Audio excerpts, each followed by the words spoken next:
Thank you so much. Thank you. Just a very quick correction that I studied at University of Trento, but I spent like 3 years at Mila. So like my main supervisor is Professor Niku Seve, but I also work for a couple of years with Professor Aaron Corville. And thank you so much for having me here. I'm super excited about this talk. So um, my name is Negar Rostamzadeh, and I'm a researcher at Google Research, and my research centers around the intersection of computer vision and responsible AI. I want to take you to a journey to the beginning of my PhD in 2011. I started working on video understanding problems, specifically video action recognition and detection. Before starting my PhD during my undergrad, I was always thinking it would be great if my grandma is monitored to make sure she's taking her medication or she's not falling when we are not around her. Video understanding was also very interesting because it was a difficult problem, both engineering and research wise. Problems around image recognition were not yet even close to being solved. So it sounded like a very interesting challenge to spend my PhD on action recognition in videos. I could have potentially helped protecting people like my grandma and probably many other people. It was also very interesting and challenging research problems. I was excited to see how temporal information can help the training and what can be learned from videos that the model can't learn from images. Then it grows to video generation and captioning. All seem technically challenging problems that motivating me to further investigate this type of problems. It was around year 2012 that deep learning approaches, large scale data sets like ImageNet, great computational powers, helped solving multiple challenging computer vision problems. But deep learning approaches often need large amount of label data, and large scale labeling in particular when it involves human time is very expensive. And I observed that the community needs large scale, good quality label data sets, but collecting labels for some tasks are extremely costly. Action detection labeling in videos is a frame to frame annotation task, which is very heavy and expensive. After my PhD, I joined a fast growing startup. I wanted to see if we can minimize the labeling effort while we are not sacrificing the performance. Video understanding problems are not the only label heavy tasks. Consider the semantic segmentation and instance segmentation task. CTS-CAPE is a data set that they actually estimated that it takes 1.5 hours just for one image to be annotated for the task of instance segmentation. Instance segmentation means like you want to have the labeling for each pixels of an image for the category that it belongs and also the instant that pixel is representing, which is very time consuming. The distribution of the labels among available datasets is also heavily skewed. Many classes have only very few samples, and some classes have so many examples. Um, and however, there are like some characteristics which are interesting. Many of these concepts share partial representations. What if we could have leveraged also data from other modalities and domains to assess the labels of some data that miss the labels? So we started approaching these questions from multiple dimensions, and by answering the following questions, we try to address them. First, can we employ cheaper and easier annotations, in particular for heavy to annotate tasks? Can we prioritize our labeling by labeling the most important part of our data using like methods like active learning? Sometimes acquiring ground truth in other domains would be easier. Can we learn from data in other domains and then transfer this knowledge? For example, can we learn from synthetic data that's much cheaper to produce? And finally, how can we learn from multiple modalities and using multimodal learning, learning information from paired data in multiple modalities like text and vision, audio and vision, or haptic and vision, and be able to address a problem which is in the computer vision domain. So we developed multiple approaches to address the problems of expensive labeling and learned efficient representations of data and learning via approaches like few-shot learning, zero-shot learning, multimodal learning, multi-domain learning, and active learning. This was my journey up to around 2020. Now let's retrospectively see the issues that my story may have and the missing pieces. I know that the video action recognition has this one really great potential application that I can use in nursing homes. After 13 years, I'm not sure if any applications were actually developed for nursing homes or for helping patients using action recognition technologies. Imagine there was Imagine there was the case, or maybe there is, and I'm not aware of that. Would my grandma be happy by being monitored 24/7? How about her privacy? Is this really what she wants? Would it impact her? Wouldn't it impact her mental health or well being by surveying her all the time? What if she really wants to have some surveillance and it's okay with her for being monitored and delegate some of her tasks to these automated surveillance systems? Is this technology, which is probably trained on data from other countries, transferable and usable for my grandma?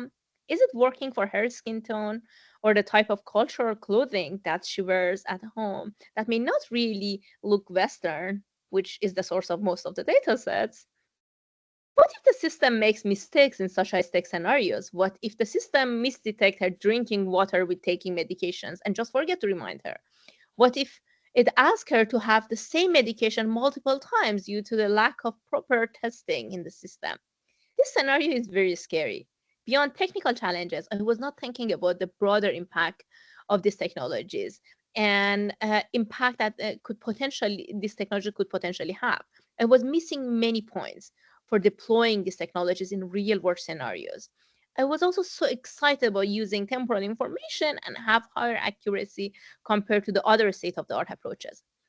There is this great potential story for my problem. It's difficult and technically challenging problem, and I have this novel solution for it. Then the other issue was that the data set creation was not sounded as interesting, exciting, or was not always rewarded similarly with our community. So that was the motivation for me and many other researchers to work on computer vision solutions without thinking about data, people who are impacted, and actual deployment in the system. Today, computer vision technologies are everywhere, especially with the great capabilities of recent foundation models, unlocking your phone with face recognition technologies, creating fun images using text, fashion item recommendations, medical imaging surveillance systems, assistive tools, and even creation of art. In our research papers in computer vision, it's often critical to answer why I'm interested in addressing this problem, why this problem is even important to be addressed. In many cases in the community, we either motivate our research by the difficulty and complexity of the problem or by using some of these applications that can exist and potentially would be super cool to have them. But there are points that we often dismiss. Do we actually need these technologies?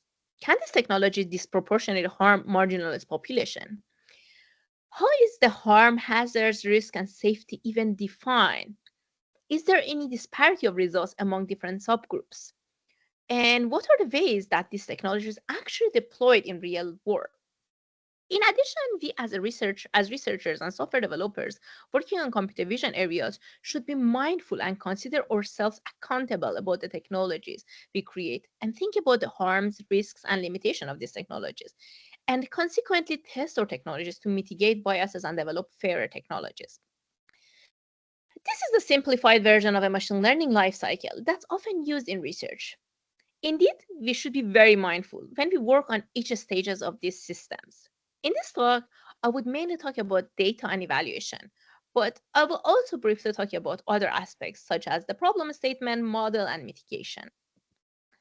Let's start by defining our problem statement and applications, which carries our main why and motivation to work on that particular research problems. Here are some today's computer vision applications. There are some successful startups, such as HireViews, who have automated systems for interviewing based on the visual cues, facial and gesture information, as well as information from other modalities. They claim to evaluate candidates for a variety of job positions. There are also startups who use social media information to assess a candidate. There are already many companies using these technologies as the initial part of their hiring processes. Without specific regulations and transparent auditing, it's not clear if these technologies can potentially amplify biases in hiring systems. Note that historical biases in hiring are very biased towards some subgroups and subpopulations. Again, Find Face is a startup claiming to find faces and recognize the person in the image, then suggest to use these technologies in surveillance systems.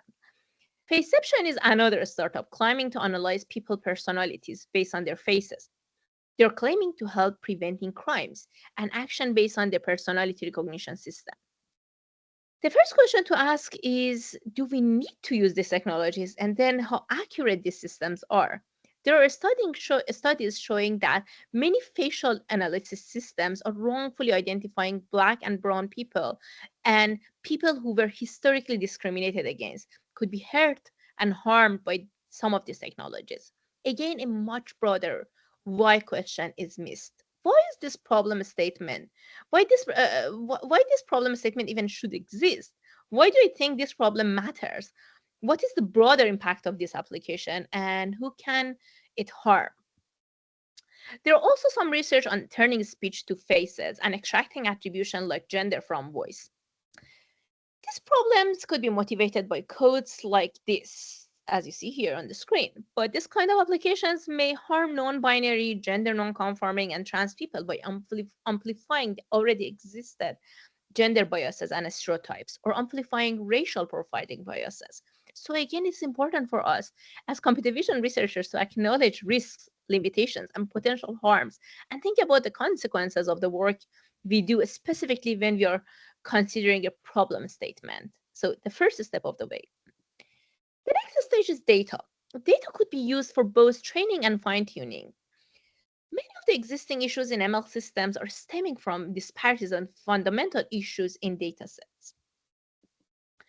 Joy Polombini was a master's student at MIT. She was working on a university project that she realized the face detection system can't identify her face at all. Then she used a white mask, and the system was able to identify the mask as a face. This issue motivated her to do more auditing work on existing facial recognition APIs. Together with Timnit Gebru, they published the gender shade papers, where they audit on the facial analysis APIs and report the disparity of error rates, specifically on gender recognition systems, which the highest disparity rate was between women with darker skins and men with lighter skin tones. In their paper, they also analyzed some open source datasets and observed that the datasets are very homogeneous and lacking sufficient representation. Beyond disparity of error rates, there are also some research work showing that the gender recognition systems may actually create harms in many subgroups, and specifically for trans and non-binary subgroups. So again, we need to think, why do we need to have a gender recognition system in the first place as a research question? In many cases, our products and tools only work for some subgroups. For example, many object recognition APIs are shown to have poor performance on non-Western backgrounds and setup, and don't work that well for poor households. This paper investigates this issue, like the paper does object recognition work for everyone, is investigating this issue for the COCO dataset, which is a very well-known dataset in computer vision and highly used. Uh, this dataset actually is mainly collected in few countries, which is not representative of the whole world at all. Besides object recognition systems, tagging systems may also be biased towards Western cultures due to the data we use for training, and sometimes not all culture are represented. So for example, the right picture, although being a wedding picture, is not recognized as such and is just tagged as person and people. Datasets specifically represent and present who are seen and how they are seen. Again, there are publications showing many existing datasets amplifying gender stereotypes. For example, this paper titled as Men Also Like Shopping discuss these biases within computer vision datasets on gender roles. Data carries historical biases, contribute in selection and labeling biases, and could totally dismiss communities on the margin. Datasets not only can reflect on historical biases, but they can also amplify them. Data is often collected and represented as how the Western societies were observing the world from their own lens in history. Multiple recent papers started addressing issues with data and data sets. In order to understand what's wrong with the data sets and what should improve, we should know what is inside the data sets, whose values and how it's represented in data sets. Datasheet for data sets came to address more regulations for dataset release and dataset collection. The motivation comes from the electrical community and the fact that in electrical engineering industry, every component, no matter how simple or complex, is accompanied with a data sheet that describes its operating characteristics, test result, recommendation use, and other information. We should know more about the data that we use to be able to fully assess and audit the dataset and models built on top of it. Datasheet for dataset encourages every dataset to be accompanied with a datasheet that documents its motivation, composition, collection process, recommendation of use, and so on. This work, led by Gebru et al., encourages the machine learning community to prioritize transparency and accountability in dataset creation and release. In machine learning and computer vision communities, we often talk about generalization, a solution that fits all problems, but is often miss the contextual nuances. For example, art and creativity now become strong components in the computer vision community. We even have art galleries in conferences. So it's very important to involve artists in the discussions related to data and data sets around art and learn about nuances concerning them and their practices. ArtSheet for art dataset papers creates a specific contextual example for datasheet for the dataset release on art and creativity. In order to give users and guide the users to create an art sheet, we created questionnaires that is divided into thematic sections. This workflow leads the users to consider ethical issues from project ideation through executions to plan for maintenance of the dataset across time. Each section is accompanied by detailed question on nuances specifically related to use and release of an art dataset adopted from the original version of the datasheet paper. ArtSheet was developed for multiple art-based datasets and case studies to assess and reveal issues with the current datasets and practices. For example, we revealed that most non-Western and indigenous art forms are underrepresented in current datasets. Annotations and background is not transparently disclosed, and there are inadequate provenance information concerning the ownership, history, and source of authenticity of the data. These problems are very specific to art applications and they should be addressed as such. Machine learning and computer vision communities started practices and effort addressing the importance of data and data sets and social impact of these technologies. Um, for example, NeurIPS has this very interesting and amazing track of data sets and benchmarks. And other conferences also started doing social impact statements, which basically people discuss about all aspects of their work and representations and many questions that address social impact of their work. Besides defining a problem statement and being mindful about creating and choosing our data source, evaluation is another crucial part of an ML system. Evaluation and assessment are where we decide if our model work well or there should be some changes on the previous steps. By evaluation, we also assess the behavior of a system. An evaluation can be motivated by acquiring knowledge about the learner or by understanding an application's appropriateness for a deployed ecosystem.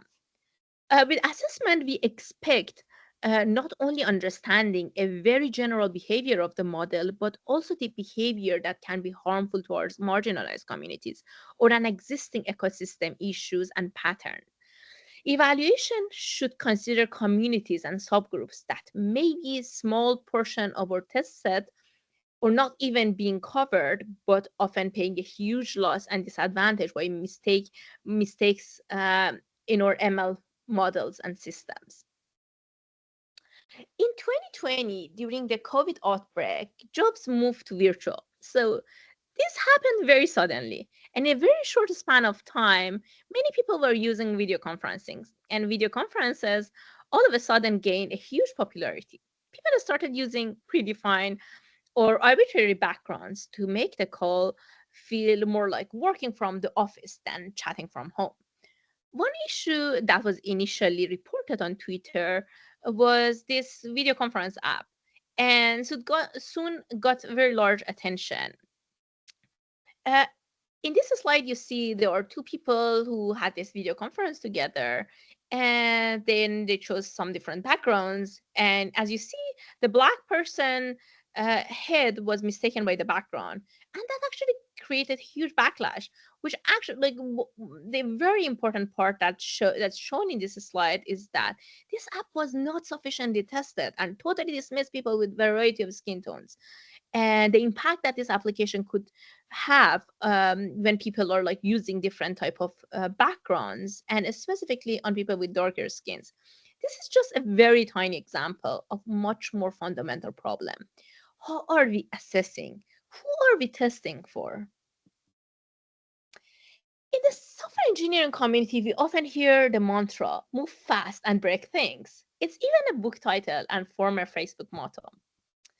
However, in critical and important problems, this approach is not necessarily a successful one. Have you heard the same motto from a safety engineering team in an aerospace or in a nuclear plant? Should we fly the plane, and if it crashes, then assess the issues and improve it? Obviously, for such high-stake scenarios, this is not a good approach. And machine learning is also addressing a lot of high-stake problems, and algorithmic harm should be predicted and anticipated in advance. To be able to address issues, we should first know about the current evaluation practices and their potential shortcomings. We first need to know why do we evaluate ML models? Secondly, how in practice are machine learning models evaluated?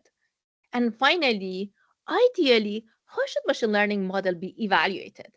And we acknowledge that in practice, or practices may actually rarely, if ever, meet the ideals. We acknowledge there may be simplifications or assumptions that need to be made.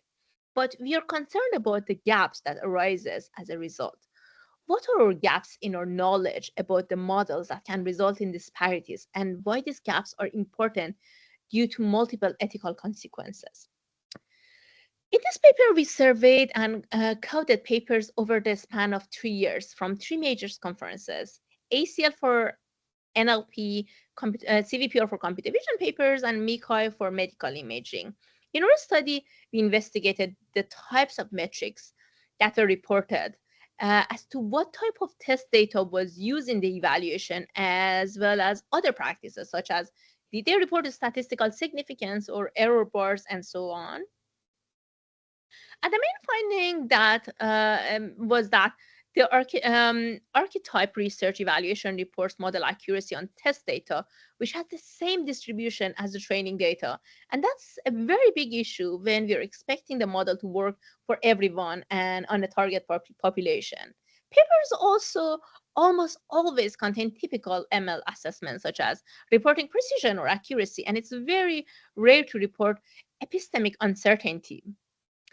Systemic error analysis is also a rare practice. And finally, a sliced aggregation, disaggregated analysis, for example, on for understanding subgroup biases, are very, very uncommon in this community.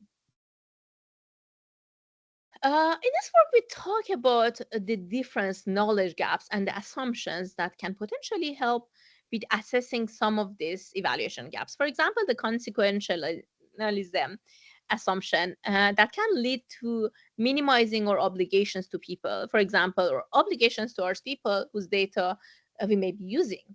Um, the abstractability from context assumptions obviously minimizes system effect, but also can bake in a single idea of ground truth, and in the process of minimizing the importance of subjectivity.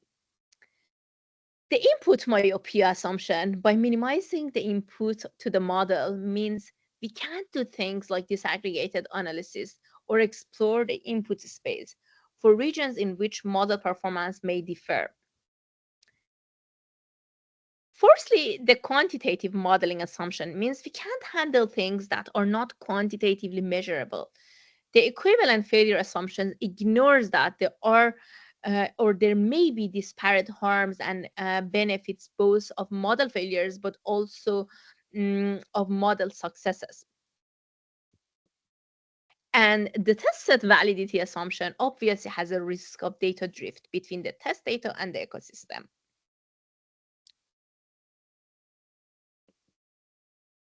Now let's go more into the details of methodological shortcoming in testing of machine learning systems. In machine learning, we treat all examples as equal. Weighting test cases equal makes the measurement sensitive to the failure, mainly on the head of the distribution. And comparison of the prediction, for example, for model output with expectations ignore any available context and ignore features of the model input. We also treat all failures as equal. Not all errors are qualitatively equal.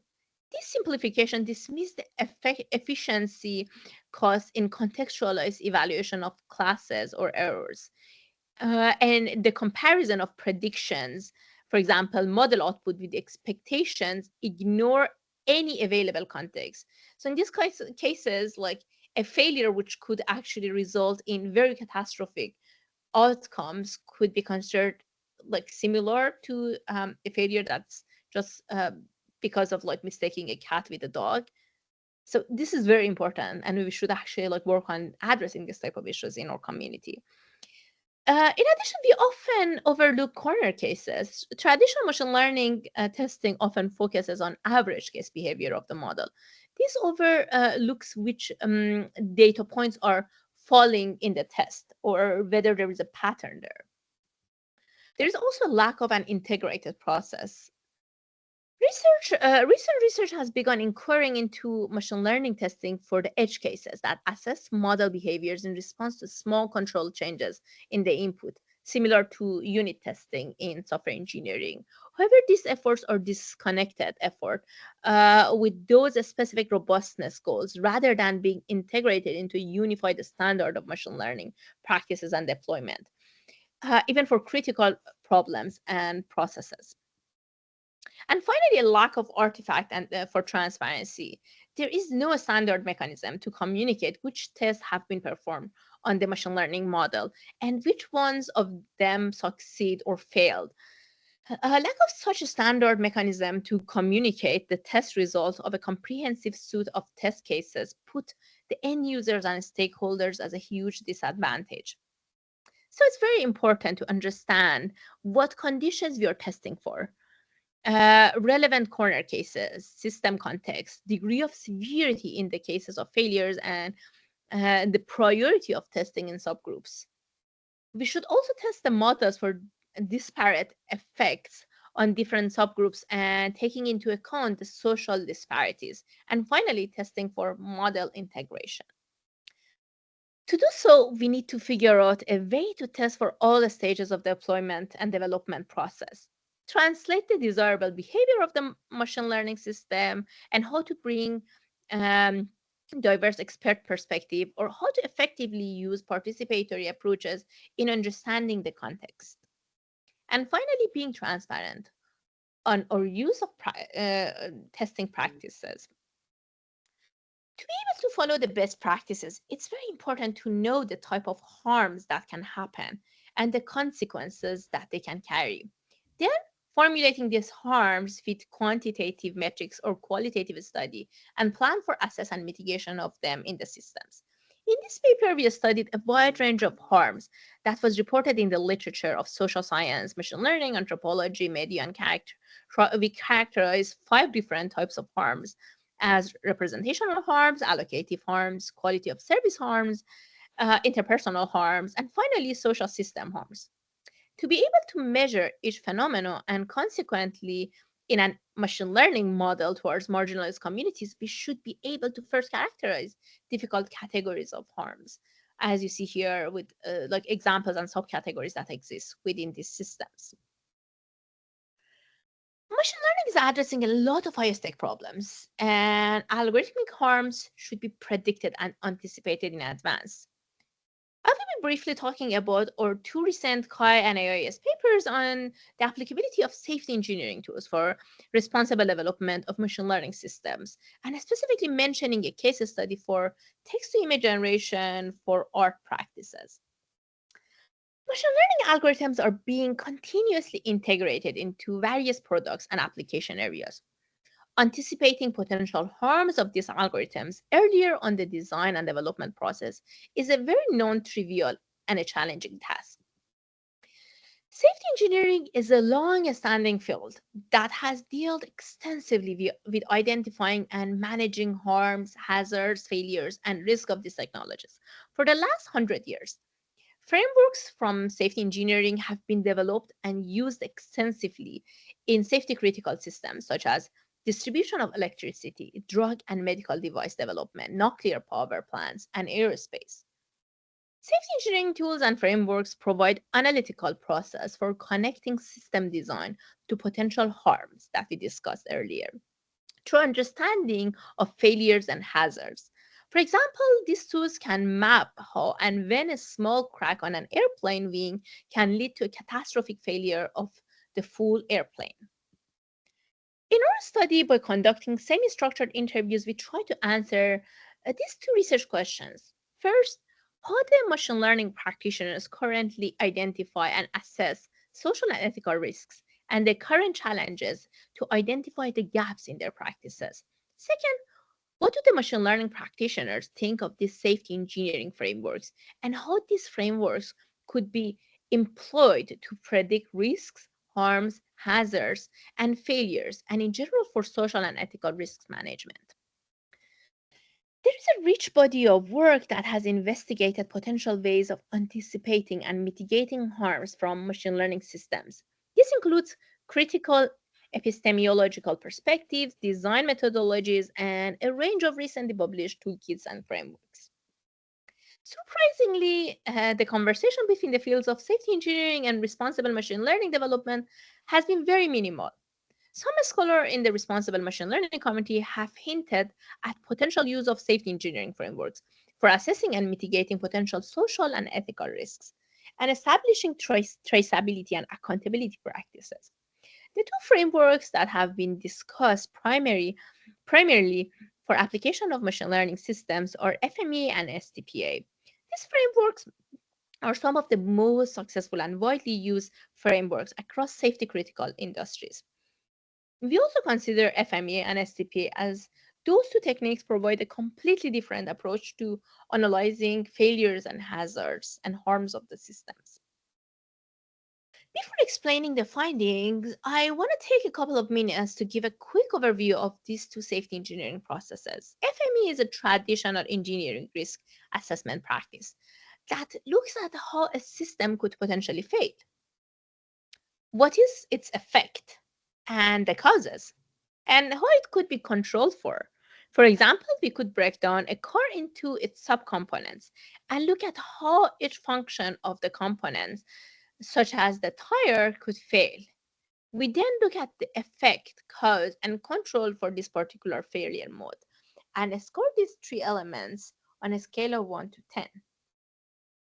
The risk priority number is then calculated from multiplication of the three scores. An FME is done by safety and system experts, and it contains thousands of rows of failures modes for a complex system such as a car. STPA is a relatively new technique, taking a system theoretic perspective to our safety. It maps elements of a system, their interactions, and examines potential hazards, for example, source of the harms. Modeling at the system level is meant to capture emergent phenomena that are well described only by system interactions rather than individual components and behaviors. For example, if we were to perform an STPA on a new surgical device, we would start by identifying the high level losses, hazards, controls for the full system. We would then go on to a control structure for the system to outline the interaction between the various human controllers, such as surgeon and patient, and automated controllers, such as a new surgical device. The control structure outlines bidirectional interactions of control action and feedback between a controller and a system. And then go on to analyzing how the control actions could be unsafe by thinking through four different heuristics and identify the potential causal scenarios for each unsafe control action based on the control structure. Let's go back to our first question. For our investigation and semi-structured interviews, we identified information and informative subthemes as current definitions, evaluation, mitigation, and finally challenges for social and ethical risk assessments. Many of our findings resonated with some of the recent work studying operationalizing responsible AI practices. However, the key finding from this step was that current social and ethical risk assessment practices are done at ad hoc basis, and there are no systemic or standardized approach for this type of assessments. When it comes to research question two, experts agreed that overall STPA and FMEA-like processes provide sound structures, as illustrated by these two quotes from our study. One researcher said, there are definitely cases where explicitly defining failure modes using an FMEA, trying to have a sense of what the potential causes are and how to mitigate them is really useful framework for machine learning systems and one that has not been terribly well formalized until now. Another researcher said a systemic theory approach, as used in SCPA, is very useful. It helped us to understand relationship between new pathways of harms and allow them to think about the multiple points of evaluation. In fact, some of the experts emphasize that they're currently using FMEA-like processes. Here's the perspective of experts on FMEA when they asked to consider the compass risk assessment algorithm as an example of criminal justice court to find the failure modes. For the FME process, experts stated that an FME process is intuitive to walk through, has similarity with some of their current evaluation practices, and many of the participants emphasized that the effect of a failure mode is different on different stakeholders. And it's very important to clarify the effect on who, particularly for ML systems that are deployed at larger scales. So that's exactly like the problem that we were discussing in the beginning, that we want to, like with this system, we have this capability of understanding how the system works for different stakeholders and different populations. And also they appreciated the link between controls and effect and cause, and it can allow streamlining of risk assessment and mitigation practices. And all the experts stated that there are a lot of existing knowledge gap and uncertainty on identifying and measuring effect, cause, and control for machine learning systems due to their complexity and novelty. When it comes to STPA processes, practitioners mentioned that starting from losses is intuitive and user-oriented. Some emphasize that they already started from thinking about the user, and therefore the STPA is very intuitive for them. When it comes to scoping the controller structure, the participants chose and suggested two primary approaches. They either scoped the control structure around internal company processes involved in developing and assessing the ML model, or they scope the control structure to outline human machine learning interaction scenarios. And finally, when thinking through unsafe control actions, a number of practitioners emphasize that unsafe control actions could be mapped to design choices and decisions and appreciated the heuristic of thinking through how each control action could be unsafe. Now that we saw how FMEA and STP are being developed for these problems and the experts' perspective on those tools, here I'm briefly mentioning our other paper, which is a case study of applying the safety engineering tools, such as FME and SCPA, that we discuss for identifying potential social and ethical risks for text-to-image generation applied to creative industry. Typically, FME and SCPA are conducted by system experts and safety engineers who are working in a company. These analysts have in-depth knowledge on the systems and the safety engineering processes. Considering that both the FME and SCPA are conducted by the authors of this paper that I discussed, we needed to gather information by interviews about the system and understand how the system works. So, and how the components are made and its interaction with various stakeholders and groups. This is very necessary in order to divide the system into functional components or steps in the case of FMEA and losses and constraints in the case of STPA. In our case study, we collected three different sources of data for conducting FMEA and STPA analysis, including workshops with artists and expert interviews with text-to-image model developers and evaluators, and secondary, um, doing our own research on text-to-image models development and assessments. FME and STPA could be applied to various scopes of analysis that requires a different set of information. Scoping out a machine learning system for such analysis is a non-trivial task. A machine learning system can be divided into its components and parts. Based on the information gathered from the interviews with text-to-image experts and workshops with artists, we identified three scopes and analysis along the machine learning development pipelines, as we discussed before. So one of the aspects which is very clear to consider is that the data part. The data process is very necessary for creating training data sets. And I mean, yeah, you know already like that the data is like one of the most important components of a machine learning system in general. And then the model part and how a text to image model is integrated into production environment along with other machine learning models. And finally, how an artist uses text to image model demo as part of their own creative practices. After conducting FME and STPA for these three scopes, we examined two key elements for each scope. Could any of the identified failures and hazards lead to social and ethical risks? Did our analysis discover any new issues that have not been reported in the literature or media? And then reflecting on common themes and lessons that we are learning across all these applications and across like after applying these techniques for these scenarios. So as I mentioned earlier, we identified three scopes and examined the failures, losses, and hazards using FME and STPA.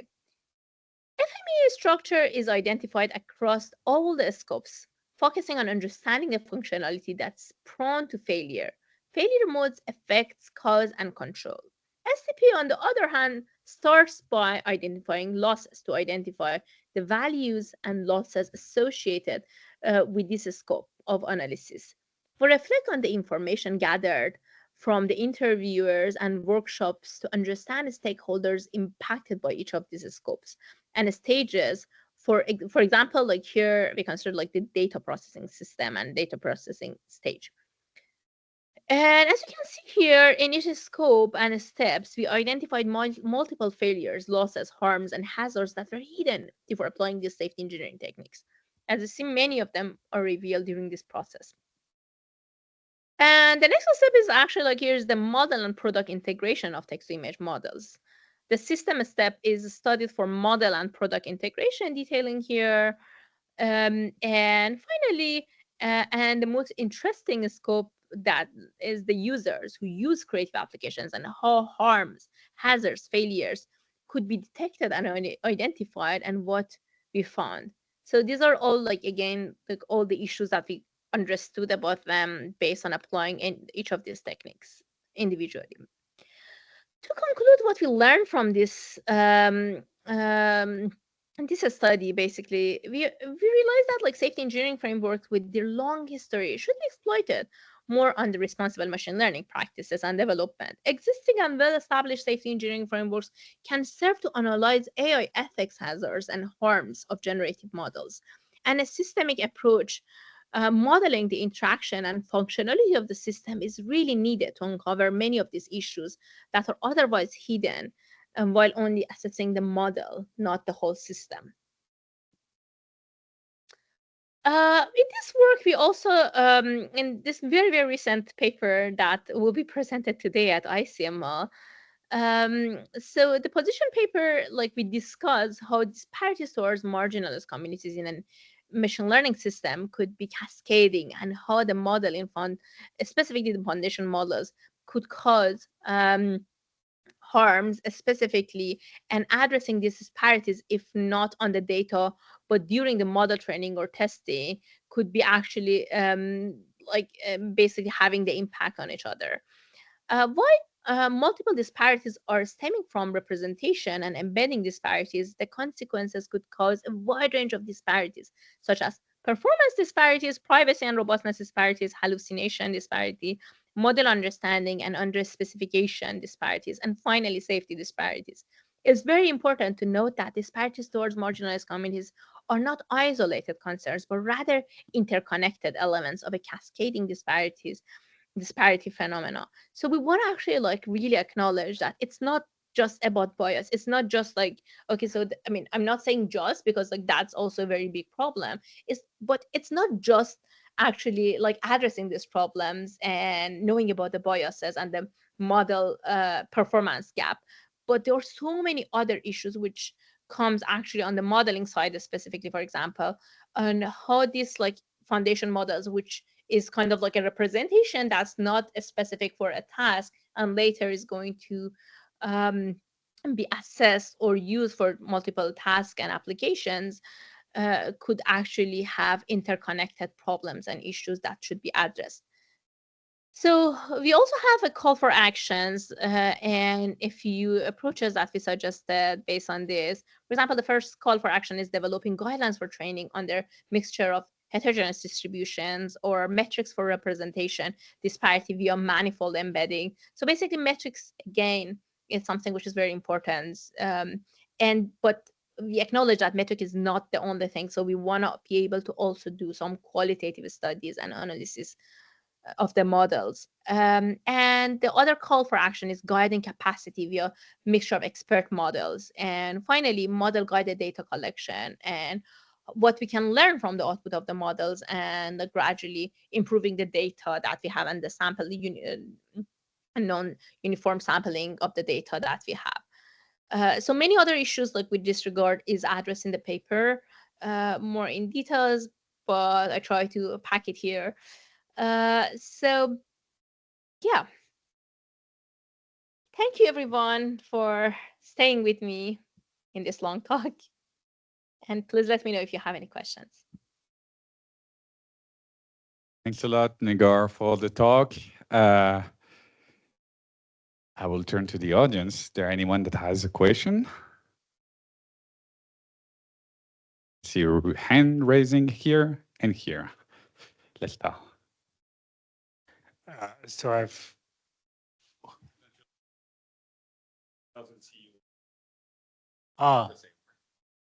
Hello. No. Hello, Negar. My name is Asher. So thank you very much for your great talk. Do you hear me? Yes, yes. Yes, I have a question like the slide before this one.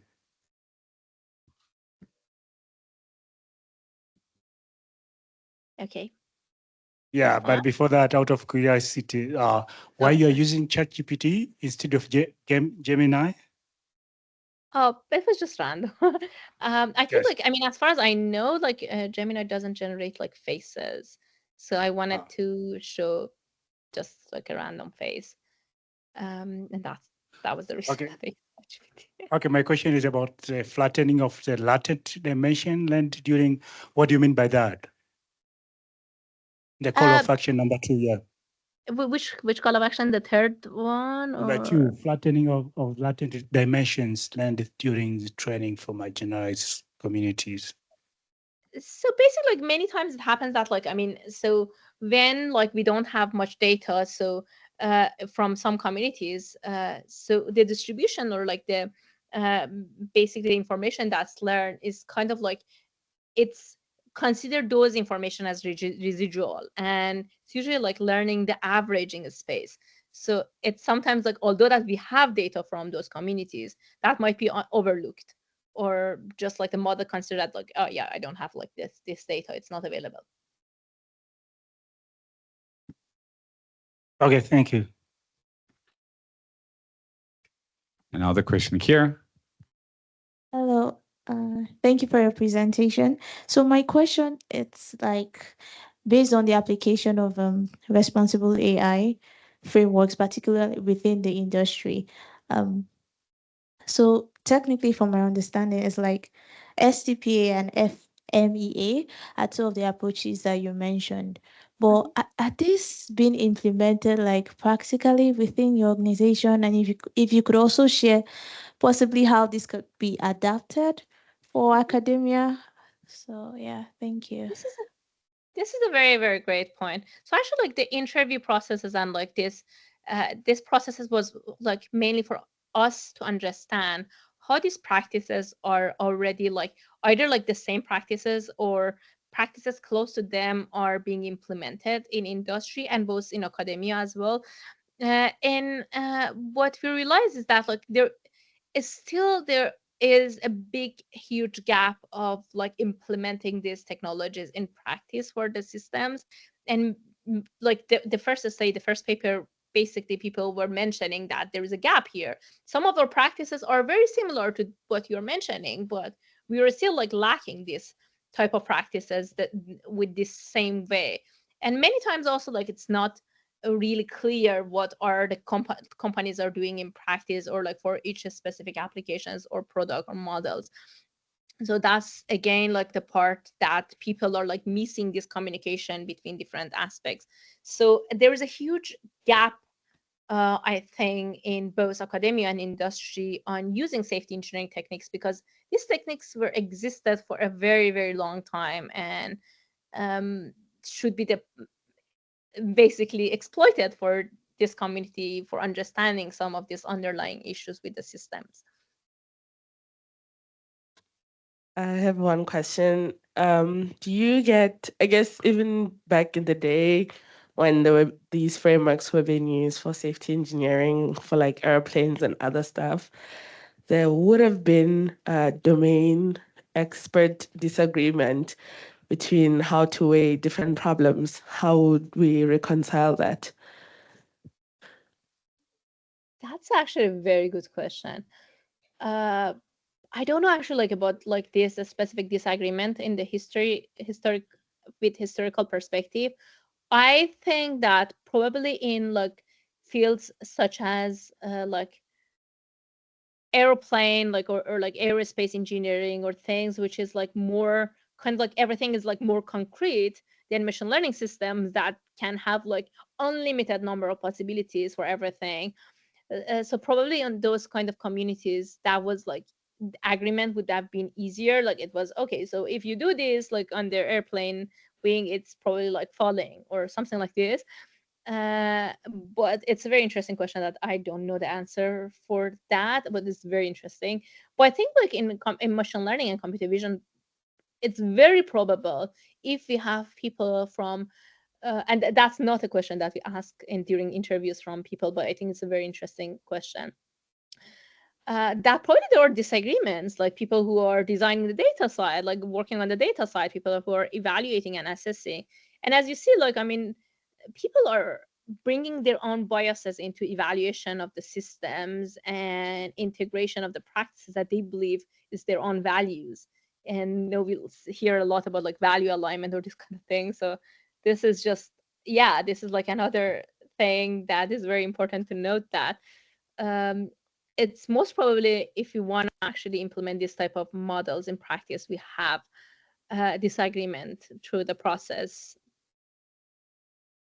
Okay, thank you. Thank you. There another question. Actually, there is another question from the same person. Yes, I have another one. For the last work that you've presented, were you thinking about specific data sets in mind when you came to the conclusions or the recommendations that you have, or was it with like general thinking? or was it working with a community that you came with to those recommendations at the end, the call to actions? That's a very good question. So we are always like, I mean, even if I say that, like, we consider like very general perspectives, we're always biased with the projects that we are doing or like the applications that we are interested in. So at the time we were working on text to image models and applications for creative industries. So uh, probably like in back of my mind, like I was thinking about these applications as well. But that, like, we were thinking about having a more basic, like, to not think about the specific applications, because we were thinking about like addressing issues which are specific to foundation models and beyond traditional machine learning approaches, which basically means that like we don't want to kind of like necessarily like just discuss, we want to kind of like discuss in this like embedding a space and representation and go from there. But most probably we are biased with the applications that we have in our mind.